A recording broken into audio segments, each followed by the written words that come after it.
Welcome to the Lords of War,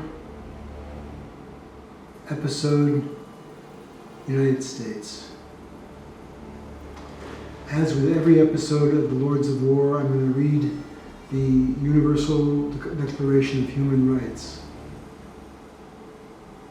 Whereas recognition of the inherent dignity and the equal and inalienable rights of all members of the human family is the foundation of freedom, justice, and peace in the world.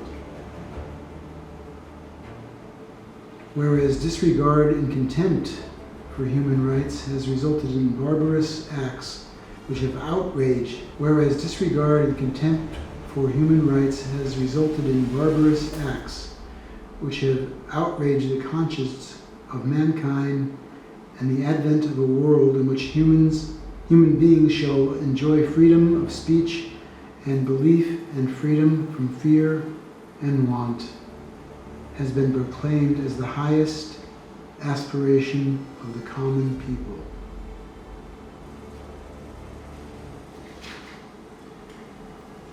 This particular episode is about the United States. As I said, the Lords of War are China, North Korea, Russia, and the United States. The United States has a very long history of abuse of its own people, of murder of its own people, of incarceration of people, putting them into prison for nothing, for no other reason because they're black or Hispanic.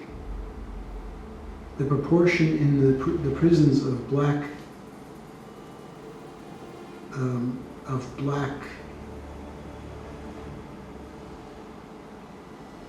black population in prison is much bigger, and the Hispanic population in prison is much bigger than the white population.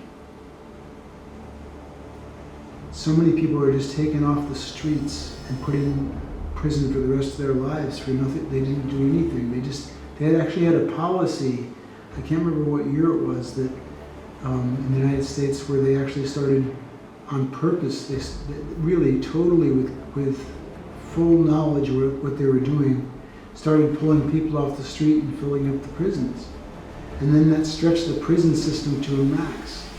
That's why there was a riot in Attica all those years ago. They said, look, we might as well be slaves. We're doing a tremendous amount of work and getting nothing for it. So it was basically legalized slavery in the United States. In current times, I'm not talking about the time before the Civil War. I'm talking about even today. It's exactly the same. The percent of black presence in the prisons is much greater than other races. Why is that? What happened to the Bill of Rights? All men are created equal? Well, maybe they were back then when that document was written, but they certainly aren't now. No, the Constitution means very little these days. It really does. And people seem to bow down to it and say, oh, it's the U.S. Constitution. It must be something very special. It used to be at the very beginning. The Bill of Rights used to be very important. But neither thing is very important anymore. And I've said this before, this is not about, nothing to do with war, but just the very fact of forcing children at a very young age to learn the Pledge of Allegiance is an act of disregard for human rights. Why should I, even though I can still say it, I pledge allegiance to the United States of America with all that stuff, I can say it. Because it was drilled into me. It's basically a brainwashing of all the little kids that they should pledge.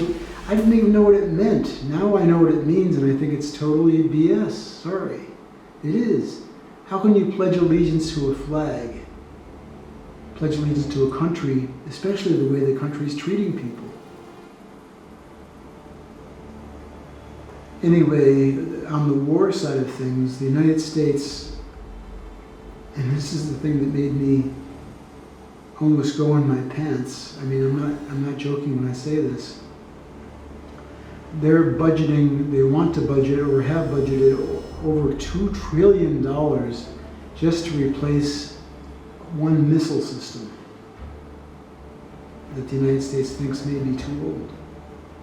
I mean, that's just what we need. We need to have more toys of war around the world. Isn't that really the best thing to do, to keep putting money into that war machinery? Hell no. $2 trillion could save the lives of so many people and make the world so much better. Put the $2 trillion into the study of is it fission or fusion? I know, the one that's safe. I can't think of it right now. I'm a little bit tired. It's late here in Sweden, but anyway, one of them is very safe and has almost no long-term effects on the Earth. Why can't we put that $2 trillion that's going into the war machine into something like that to make this world a better place? In fact, the output of that particular kind of reactor is hydrogen, meaning you could actually also invest in hydrogen fuel cells, cars, and make those. You get the hydrogen coming from that particular kind of nuclear plant. That sounds like a perfect solution to me. But no, let's keep pouring more money. Let's keep being prejudiced against the blacks and the Hispanic. Well, every race that's not white, even though the United States was founded on, it was a melting pot of all different races and all different countries. But now, I don't know if it's the conservatives, the liberals, or the independents, whoever did it. The place is a mess right now. We can't keep going after those races just because they have that race. The United States has a long history of racial hatred. It's not fair. It's just not fair the way the U.S. treats the races. I mean, the races that aren't white, because white is also a race, kind of. But ever since the blacks first came into the United States, when they were, taken out of their countries, and they brought them in as like cattle to be slaves, and those slaves were slaves in the United States for I don't know how many years anymore, but many, many years. It was over a century, I can't remember, but it was a long time. Abraham Lincoln was the first one to end slavery. But now we have to end the slavery that's happening in the prisons. Because that's what they've said it is. These people inside had the uprisings and still are constantly reporting from these prisons today. And I mean today. This day, now, it's still happening in the prisons. So the violence that is being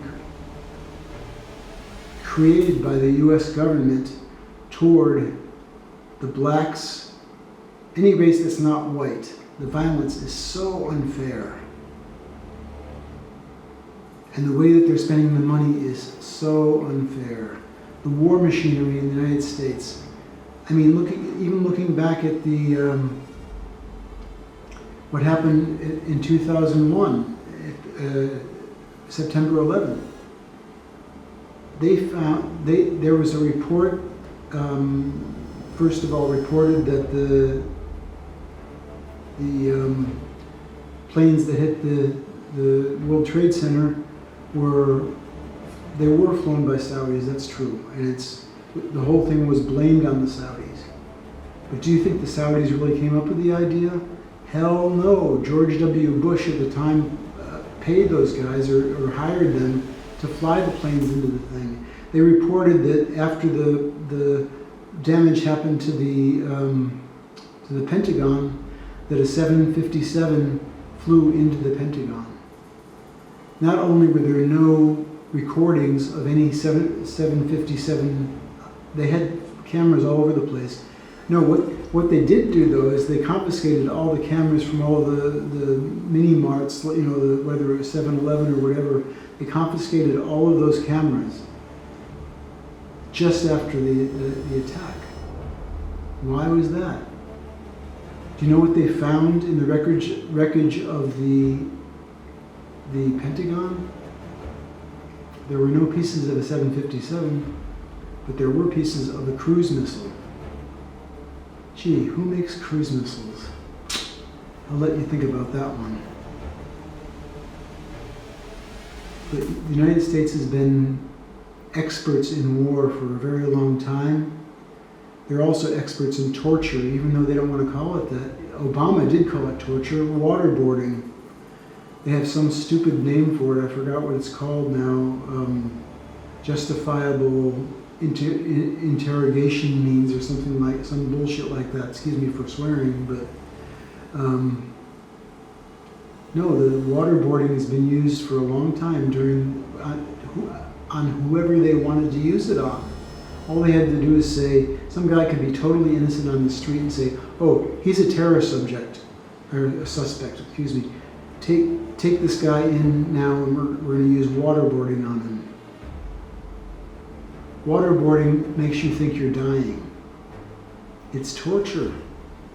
They can call it whatever they want. It's still torture. And the United States is still torturing people as we speak.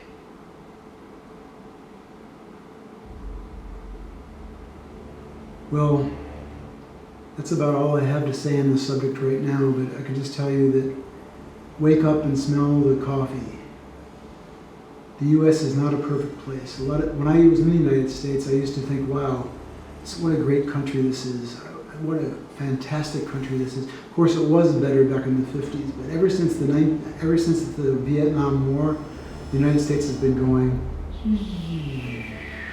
like this. Obama was a ray of hope, excuse me. And some other people maybe that didn't get into office, including Camilla, would have done probably a great job. I don't even want to say anything about the person that's in office right now, the one that said, I would do my daughter. No, I would do her if she wasn't my daughter, or they couldn't do anything. If I killed someone on Madison Avenue, they couldn't do anything to me. I won't mention his name, I guess you know who that is.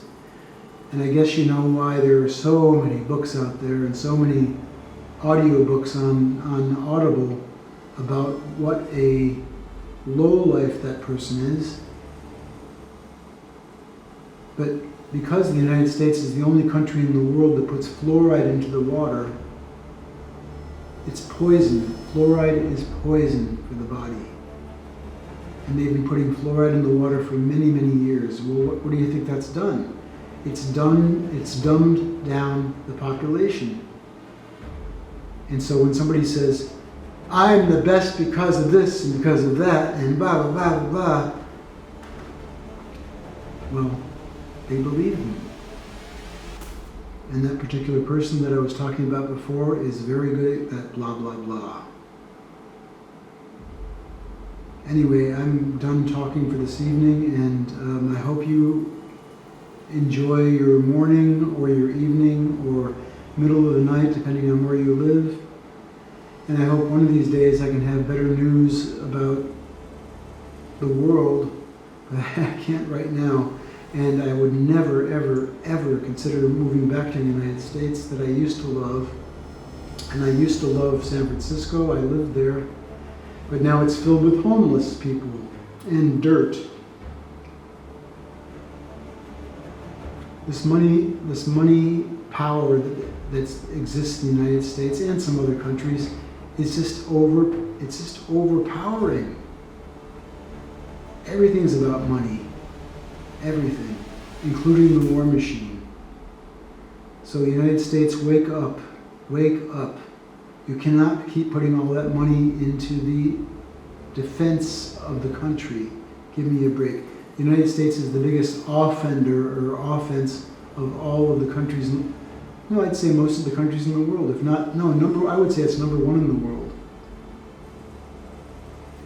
That's why they have every embassy in the world of the United States is like a fortress. I know, I've seen it in many countries that I've lived in Sweden, in England, in Poland when I was there, in Warsaw. It was terrible. The ugliness, the fortress-like structures that they call an embassy, when every other embassy in all those places is beautiful. The American embassy has a fortress and it has barbed wire. I went up to the one that's in Stockholm, and I said, can I talk? Can I come in and look at it? No, you're not allowed. Do you have any papers that say, I'm an American citizen still? They wouldn't let me go in. I mean, hello? They probably wouldn't let me go in here in Sweden or in any other country either. When I went to the American embassy in Sweden, they wouldn't let me in. And I'm pretty sure they wouldn't let me in any other embassy, any place in the world, because they're scared less of what would happen if they had a very nice embassy like most of the other countries do. I've already done a video called The 800-Pound Gorilla, because I took some photos of, or some videos of all these beautiful, beautiful embassies. And then I took a video of the US Embassy, which is standing up like this huge prison. And to make things even more interesting, there in Sweden, in the same area, they have what should be a secret, either CIA or NSA or whatever house. If you stand on the sidewalk, which is a public sidewalk, too long in front of that building, they come out and they say you have to move. This happened to a friend of mine very recently. So, in another use of American force, the Israeli embassy is protected by Swedish police, heavily protected. If you try to take a photo there, they come over and try to take your camera away from you. I'm not kidding. And why is that? Because the United States is in bed with Israel, just like they're in bed with a lot of other countries that you don't even think about as an American. But they are. It's all about money, it's all about war, about the war machine, building it up, and not investing where it's important. That's all it's about. Well, thank you for listening, and I hope you follow my channel, This and That, on YouTube. This will also be on my podcast, ScottyCast, in a couple of days. Thank you for listening. Bye-bye.